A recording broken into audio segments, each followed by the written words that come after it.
তেজগাঁ থেকে আমাদের সঙ্গে যুক্ত হচ্ছেন সহকর্মী মোহাইমিনুল খান অপু। তার কাছ থেকে জানি কি অবস্থা এখন। অপু, আমাদেরকে জানাবেন, এখনো কি সড়কে অবস্থান আছে, এখনো বিক্ষোভ আছে?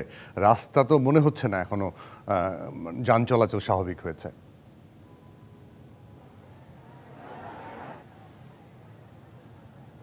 জুয়েল, আপনি যেমনটি বলছিলেন যে এখন পর্যন্ত তারা যে তাদের আন্দোলন সেটি অব্যাহত রেখেছেন এবং চারদিকের যে তিব্বত মোড়ে তেজগাঁয়ের সড়ক, সেই সড়কগুলো সবগুলো বন্ধ রয়েছে।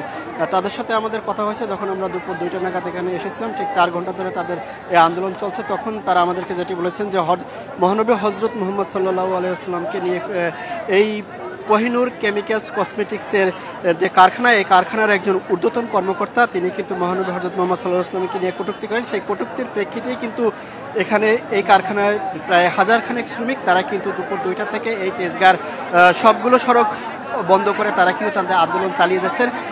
এর পাশাপাশি তারা আমাদেরকে যেটি অভিযোগ করেছেন যে এই কারখানার যারা ঊর্ধ্বতন কর্মকর্তা রয়েছেন তারা অধিকাংশ সময়ে তারা শ্রমিকদের সাথে খারাপ আচরণ করেন এবং দুর্ব্যবহার করেন। সব কিছু মিলিয়ে তারা বাধ্য হয়েছেন সড়কে নেমে আসতে। পাশাপাশি আজকে যখন হযরত মুহাম্মদ সাল্লাল্লাহু আলাইহি ওয়াসাল্লামকে নিয়ে কটূক্তিও করেন কসমেটিক বিভাগের একজন কর্মকর্তা, তখন তারা এই বিষয়টিকে আর মেনে নিতে পারেননি, তখনই তারা সড়কে নেমে এসেছেন।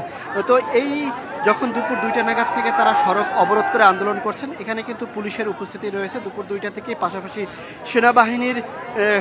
শাইনি চুলে এখন হবে সব হেয়ারস্টাইল। সিল্কোর দ্বিগুণ শাইনি চুল প্রতিদিন। সেনাবাহিনীও কিন্তু এখানে রয়েছেন। তারা দুই পক্ষের সাথেই কথা বলার চেষ্টা করছেন, তবে এখন পর্যন্ত কোনো ধরনের সমাধানে তারা আসতে পারেনি। এখানে কিছুক্ষণ পর পর কিন্তু আন্দোলনরত যারা রয়েছেন তারা স্লোগান দিচ্ছেন। তারা যেটি বলছেন যে এই কর্মকর্তাকে যতক্ষণ পর্যন্ত তাদের হাতে তুলে দেওয়া না হবে ততক্ষণ পর্যন্ত তারা সড়ক ছেড়ে যাবেন না। তবে যিনি কটূক্তি করেছেন সেই কর্মকর্তা কিন্তু এখনো এই কারখানাটির ভিতরেই রয়েছেন, এমনটি কিন্তু বলছেন এখানকার শ্রমিকরা। পাশাপাশি পরিস্থিতি নিয়ন্ত্রণে যে পুলিশ এখানে রয়েছে, তাদের সাথে সেনাবাহিনীও রয়েছে, তারা পরিস্থিতি নিয়ন্ত্রণ করার চেষ্টা করছেন। তবে এখন পর্যন্ত কোনো পক্ষই কিন্তু সড়ক থেকে সরে যাননি। তবে তারা যেই দাবিটি করেছেন তাকে চাকরিচ্যুত করার একটি বিষয় তারা তুলে নিয়ে এসেছেন এবং তাদের দৃষ্টান্তমূলক যে শাস্তি, ধর্মীয় অনুভূতিতে আঘাত করার জন্য সেই শাস্তির দাবিও কিন্তু জুয়েল তারা করেছেন।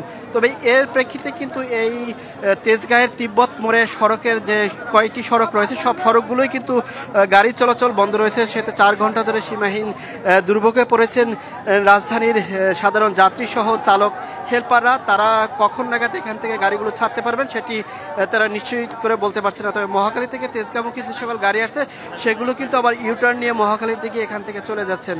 তো জুয়েল, রাজধানীর মহাখালীর কোহিনুর কসমেটিক গার্মেন্টসের সামনে থেকে এই ছিল এখনকার পর্যন্ত আপনি জানাচ্ছিলেন। অনেক ধন্যবাদ মোহাইমিনুল খান অপু।